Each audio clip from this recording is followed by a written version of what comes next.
The Andromeda sector had what you might generously call a social hierarchy, if you were the sort of person who thought feudalism was a charming throwback to simpler times. At the top of this cosmic food chain sat the hegemony, a collection of 7-foot-tall avian creatures who had apparently watched too many documentaries about eagles and decided that was their entire personality. They strutted around in their gleaming military uniforms, making dramatic speeches about honor and conquest, while their feathered crests quivered with barely contained aggression. Just below them, and deeply annoyed about it, were the Nexus crystalline beings, who had achieved such technological perfection that they'd forgotten how to have fun. They spent their days optimizing efficiency algorithms and complaining that everyone else's technology was disappointingly primitive. Think of them as the galaxy's most condescending IT department, except they could vaporize solar systems if you called their help desk too many times. The third member of this delightful triumvirate was the Collective, a hive mind that had taken the concept of group project and run it into the ground so thoroughly that they needed a committee meeting just to decide what color their ships should be. Individual thoughts were considered roughly as valuable as expired milk, and about twice as welcome. These three species had carved up the galaxy between them like particularly aggressive real estate developers, leaving the smaller civilizations to squabble over whatever scraps remained. And at the very bottom of this hierarchy, so low that they barely registered on anyone's threat assessment, were the humans. Humans were, in the grand scheme of galactic politics, about as intimidating as a houseplant. Sure, they were technically a spacefaring species, but their ships looked like they'd been assembled by enthusiastic children with access to a particularly well-stocked junkyard. Their technology was functional in the same way that duct tape was functional. It worked. Nobody was quite sure why, and everyone was slightly embarrassed about it. The human known as pilot designation H-7749 was currently experiencing the full weight of this cosmic indifference as her cargo hauler, the Inevitable Disappointment, drifted through what was supposed to be empty space. The ship's name wasn't meant to be prophetic, but the universe had a sense of humor darker than a collapsed star.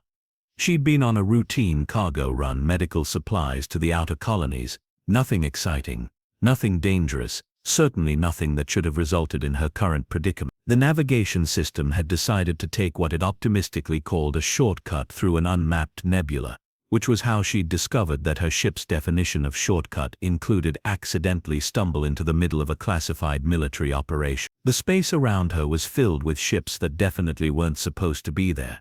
Hegemony battle cruisers floated alongside Nexus geometric nightmares and collective bioships that looked like someone had crossbred a starfish with a bad attitude. This was the sort of sight that usually preceded either a really impressive war or a really impressive funeral, and she wasn't particularly interested in starring in either. Her communication array crackled to life with the sort of multi-species chatter that usually accompanied either diplomatic summits or the end of civilizations. The translator struggled to keep up, spitting out fragments in 3 different languages.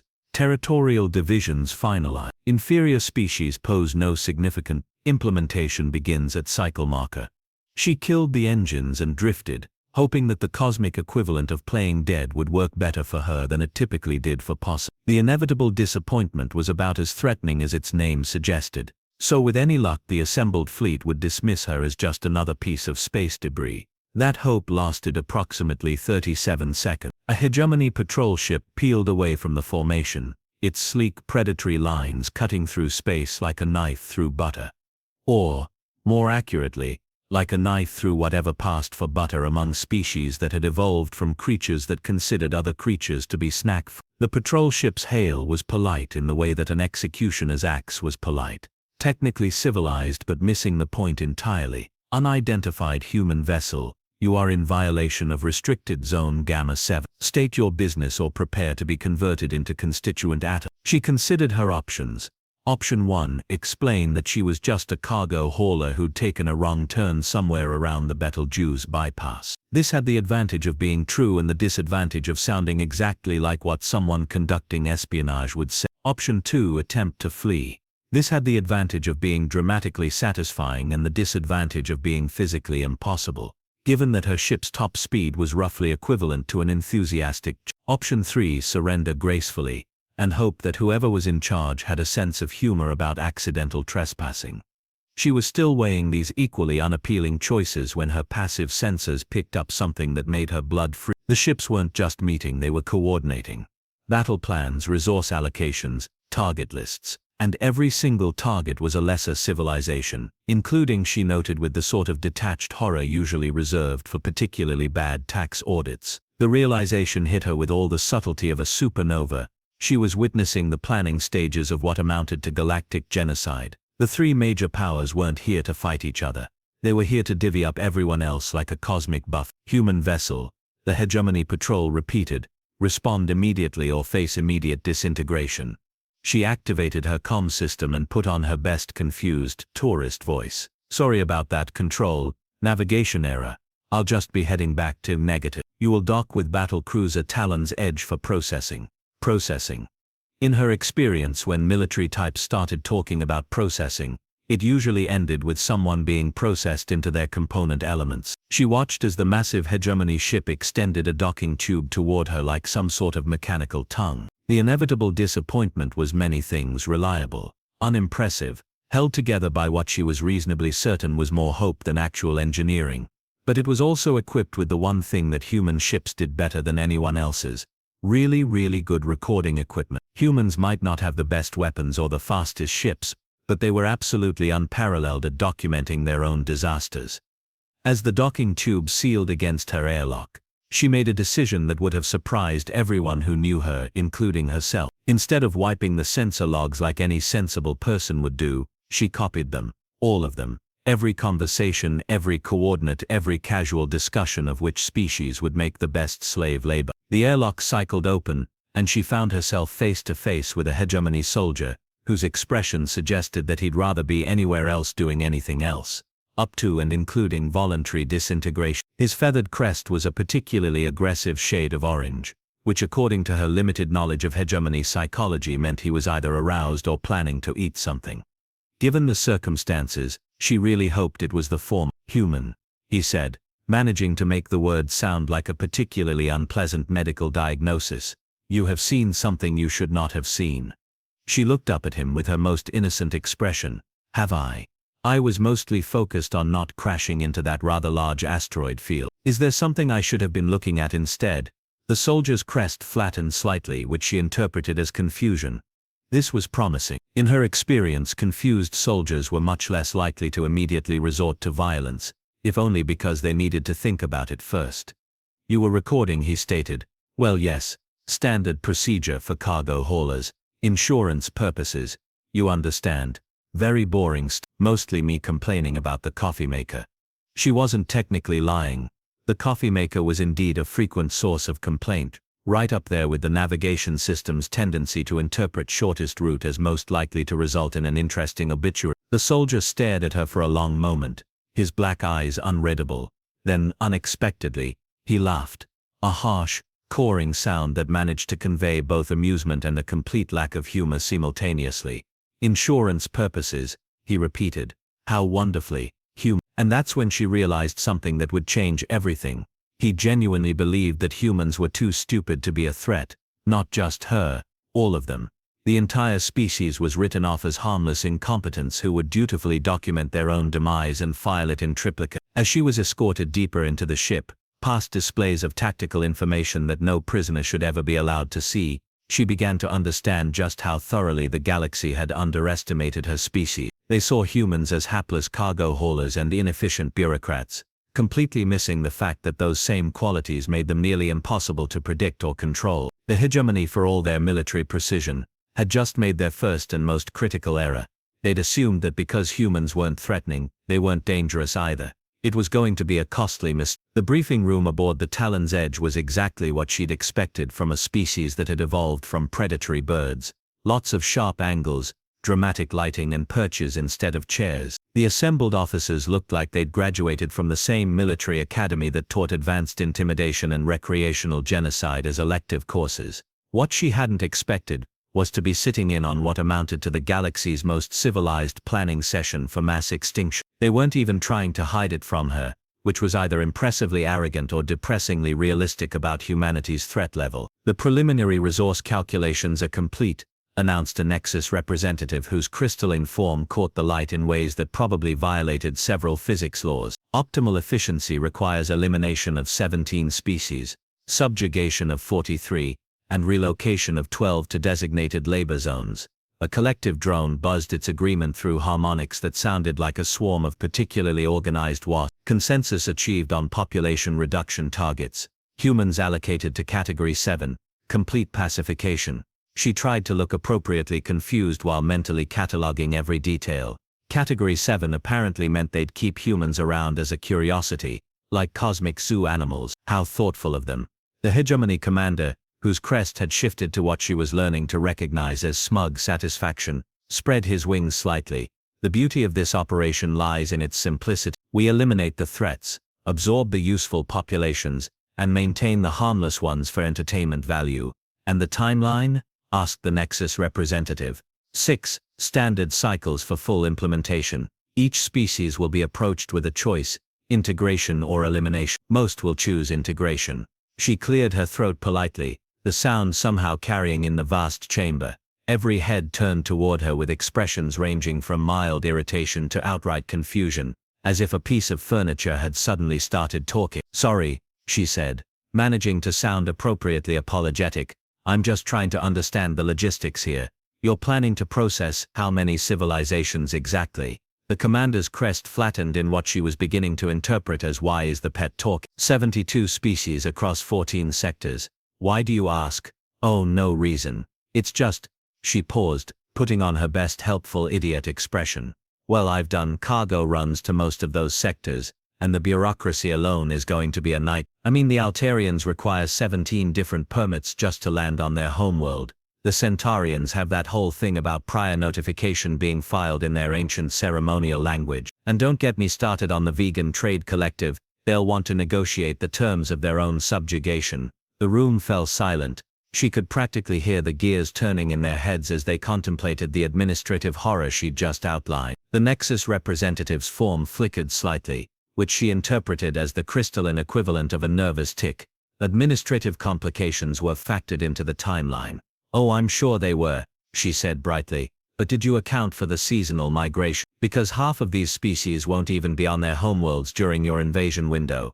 The Draconians migrate to their breeding grounds every third cycle, and the Aquarians spend half their year in deep ocean trenches that your ships can't reach. The collective drone's buzzing shifted to a higher frequency. She was starting to recognize it as their version of anxiety. Furthermore, she continued, warming to her theme. You'll need to coordinate with each species' existing trade agreements. The Rimwood Alliance has mutual defense pacts with 37 different civilizations. Attack one, and you're automatically at war with all of them. And the Stellar Commonwealth has that weird legal thing where any act of aggression has to be formally declared in front of their supreme tribunal, which only convenes once every 5 standard years. The commander's beak opened and closed several times without producing sound. She was fairly certain this was not part of their standard military training. These are minor complications, the Nexus representative said, though its crystalline form was now flickering like a malfunctioning hologram. Oh, absolutely, she agreed cheerfully. Like how the Epsilon Eridani system has those temporal anomalies that make coordinated attacks impossible, or how the Batazed Confederacy exists in a state of quantum flux that means they're technically not always in the same dimensional phase as the rest of us. The 3 species exchanged glances that managed to convey months of careful planning suddenly colliding with the reality of actually implementing said plan. Perhaps, the commander said slowly, a more detailed analysis of operational requirements is necessary. Oh, that's a fantastic idea, she said. You'll want to set up a joint committee, maybe form some subcommittees to handle the really tricky cases. The Andromedine co-prosperity sphere alone will require at least 47 different diplomatic protocols. The collective drone's buzzing had reached a frequency that was probably causing structural damage to nearby equipment. Consensus, wavering. Variables, multiply. She watched with fascination as the 3 most powerful military forces in the galaxy slowly talked themselves into bureaucratic paralysis. It was like watching a perfectly choreographed dance if the dance involved the complete breakdown of cosmic-scale logistics. We'll need feasibility studies, the Nexus representative was saying, its form now strobing like an emergency beacon. Cost-benefit analyses, risk assessment matrices. Environmental impact reports added the collective drone, cultural sensitivity training, diplomatic immunity documentation. The hegemony commander's crest had flattened so completely it was practically concave. Perhaps we should reconvene after proper preparation. As the meeting dissolved into increasingly frantic discussions of permit requirements and filing deadlines, she sat back and marveled at what she'd just witnessed. 3 species that had conquered half the galaxy, brought low by the simple human ability to overthink absolutely everything. They'd just postponed the apocalypse because they were worried about the paperwork. The guard who eventually escorted her back to her cell seemed almost apologetic. The commander says you'll be processed after the operational review is complete.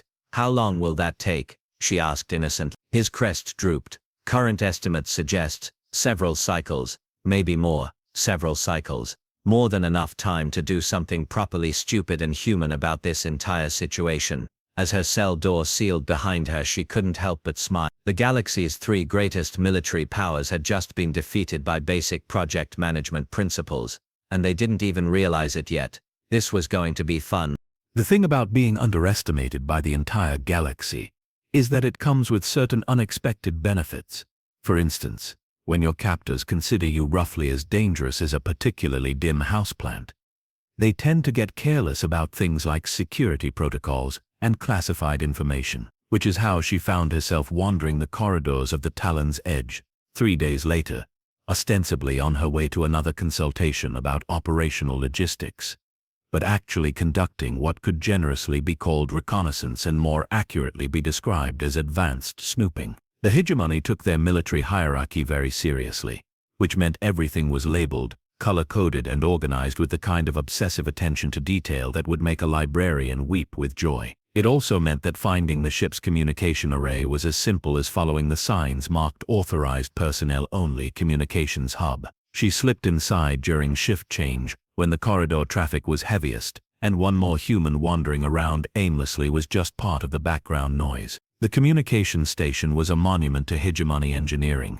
Sleek, efficient and absolutely lousy with security measures that were designed to keep out sophisticated infiltrators, not bumbling cargo pilots who'd learned to bypass similar systems during her decidedly unofficial education. The first message she sent was to the Nexus delegation, routed through the hegemony's own secure channels. It was a masterpiece of bureaucratic passive aggression disguised as a routine status update. Operational timeline review suggests Nexus technological integration estimates may be optimistic. Hegemony analysis indicates Nexus projections fail to account for standard deviation margins in conquered population compliance rates. Recommend immediate independent verification of all Nexus efficiency calculations. Failure to address these discrepancies could result in significant resource allocation errors that would reflect poorly on Nexus computational reliability.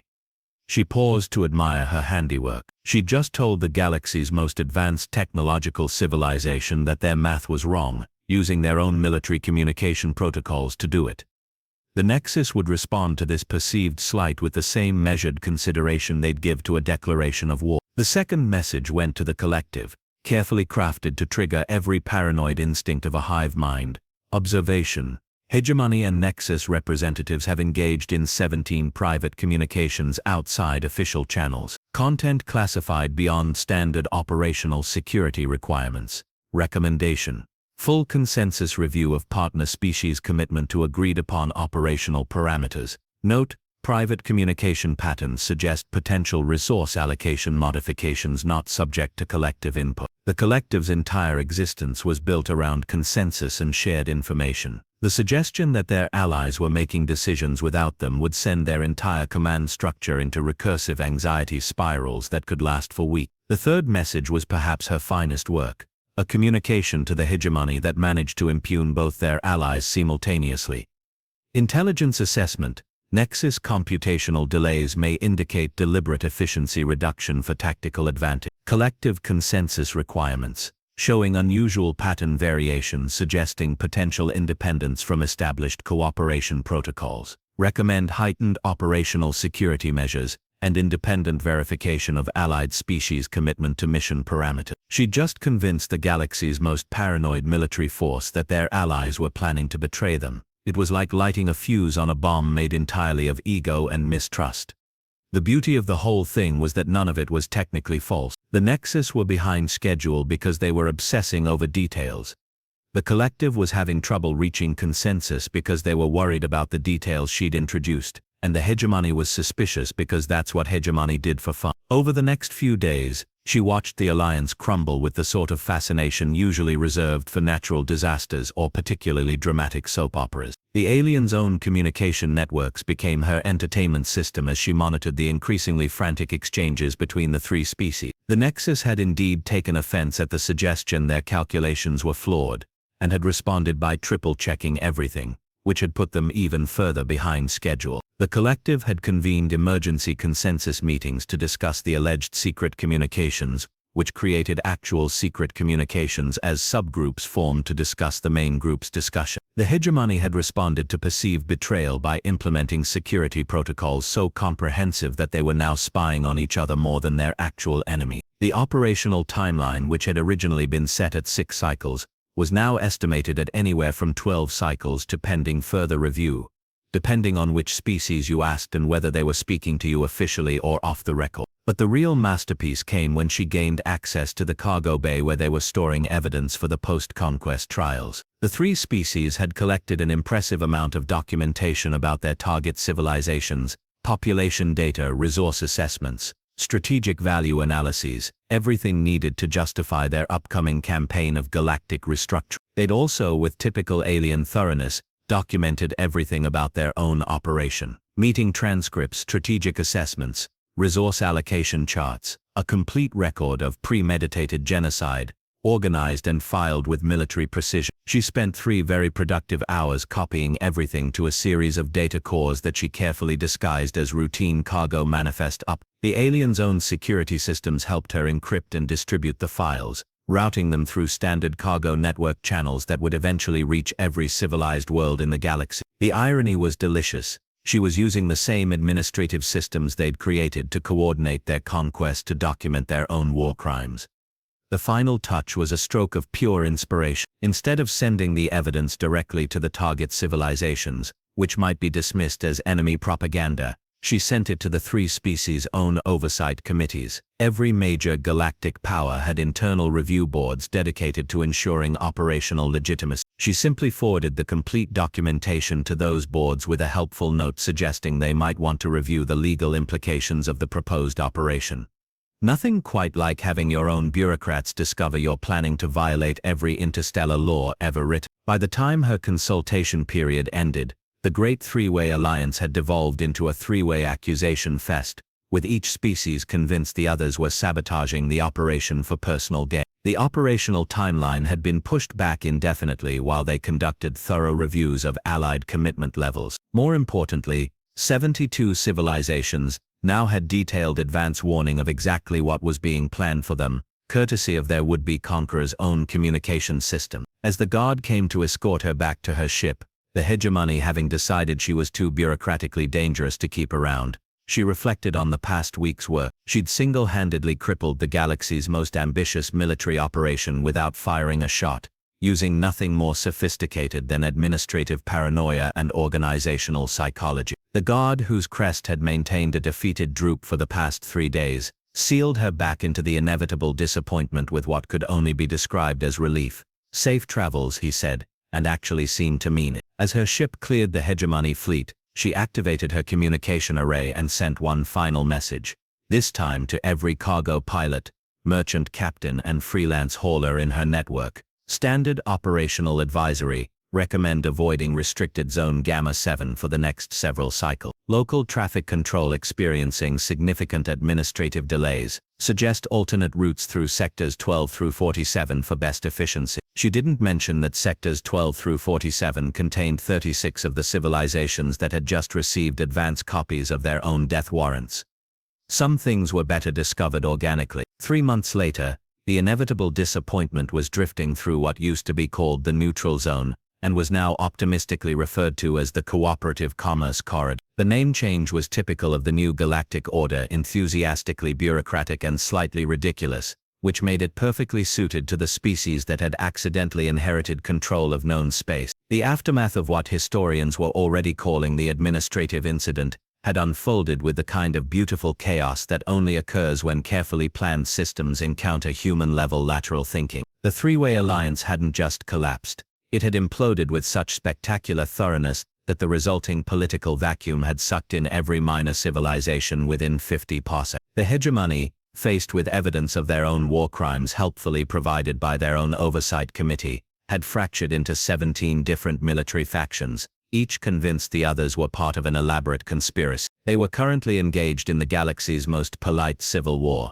with formal declarations of hostility filed in triplicate and properly notarized. The Nexus had responded to the revelation that their calculations were being questioned by retreating into recursive analysis loops, attempting to prove that their original projections were correct by recalculating them with increasingly complex variables. Current estimates suggested they'd emerge from this computational spiral sometime around the heat death of the universe, assuming they remembered to carry the one. The collective had achieved the impressive feat of reaching consensus that they couldn't reach consensus about anything, and had subsequently divided into 237 sub-collectives, each representing a different opinion about what the original collective should have been thinking about. They were now holding committee meetings to discuss forming committees to address the committee formation problem. Into this power vacuum had stepped an unlikely coalition of lesser civilizations, armed with detailed intelligence about their former oppressors' weaknesses, and a shared understanding that cooperation was significantly more profitable than conquest. They'd formed what they called the Galactic Commerce and Mutual Defense Compact, which was exactly as boring and effective as it sounded, and at the center of it all, in a development that surprised absolutely no one who had been paying attention, was humanity. Not because humans were particularly suited to galactic leadership, they definitely weren't, but because they were the only species that had proven capable of understanding their enemies well enough to defeat them without actually fighting them. This had resulted in what political scientists were calling leadership by default, and what she privately thought of as the galaxy's most expensive participation trophy. The inevitable disappointment's communication array crackled to life as she approached the coordinates for her latest delivery. The voice that emerged was unmistakably human, with the kind of weary competence that came from dealing with galactic politics on a daily basis. Cargo vessel inevitable disappointment. This is Terra Station Control. You're cleared for docking at Bay 47. Please note that your delivery manifest shows medical supplies for the Andromedan relief effort. We'll have customs inspectors standing by, but it's mostly a formality at this point. She smiled despite herself. Terra Station hadn't existed 4 months ago. Now it was serving as the de facto capital of the new galactic order, built around the simple principle that if you were going to accidentally end up running the galaxy, you might as well do it properly. Copy Control. Question about my next assignment. I'm showing a delivery to the Vega system, but my charts indicate that's still in the middle of that hegemony factional dispute. Negative. Disappointment. The 17th Hegemony Republic reached a ceasefire agreement with the Neo-Traditional Hegemony Alliance last week. Trade routes are open, but you'll need to file your flight plan with both factions' customs authorities and the Traditional Orthodox Hegemony remnant, just to be safe. Understood. Any other bureaucratic nightmare scenarios I should know about? Well, the Nexus finally finished their efficiency recalculations and decided they want to rejoin the galactic community. They've submitted a 47,000-page application for membership in the Current processing time is estimated at 6 standard years. She docked at Terra Station with the kind of smooth precision that came from years of practice and a healthy respect for the laws of physics. The station itself was a testament to human engineering philosophy, functional, unglamorous, and held together by what appeared to be equal parts determination and spite. The customs inspector who met her at the airlock was a cheerful human woman who looked like she'd rather be anywhere else, which was a refreshingly honest attitude in someone whose job involved ensuring that medical supplies were actually medical supplies and not, say, concealed weapons or exotic bacteria. Routine inspection, the inspector explained as she scanned the cargo hold. Though honestly, after the whole administrative incident, everyone's been pretty good about following the rules. Turns out most civilizations prefer boring trade agreements to exciting military campaigns. Shocking development, she replied dryly. Who could have predicted that beings across the galaxy would prefer predictable profit margins to the constant threat of annihilation? The inspector finished her scan and handed over the clearance documents with the kind of efficiency that would have made the old Nexus proud. Your next cargo assignment is already loaded and ready for departure. Medical supplies and educational materials for the Centaurian reconstruction effort. She glanced at the manifest and blinked. The delivery coordinates were for a system that, according to her charts, was supposed to be the location of a hegemony military academy. They're building schools where the military academies used to be, the inspector explained, noticing her confusion. The local governments figured that educating their populations was a better investment than training them to conquer their neighbors. Novel concept, really. As the inevitable disappointment cleared Terra Station's docking bay, she reflected on the cosmic joke that had made her the galaxy's most accidentally influential cargo pilot. She'd set out to deliver medical supplies to the outer colonies, and had somehow ended up toppling the established order of the universe. The really absurd part was that she was still delivering medical supplies to the outer colonies. The same job, the same routes, the same creaky old ship held together by optimism and maintenance protocols that violated several fundamental laws of engineering. The only difference was that now, instead of being ignored by the galaxy's power structure, she was being politely thanked by it. Her communication array chimed with an incoming priority message from Terra Station Command. She opened it expecting another routine shipping update and instead found herself staring at an official-looking document with a lot of fancy seals and unnecessarily complex language. It was, according to the header, a certificate of appreciation for services to galactic stability and diplomatic innovation. She read through it twice, then carefully filed it in the same drawer where she kept her insurance documents and backup coffee filters. Some things, she reflected as the inevitable disappointment jumped to hyperspace, were too ridiculous even for the new galactic order. But the coffee filters were definitely more useful.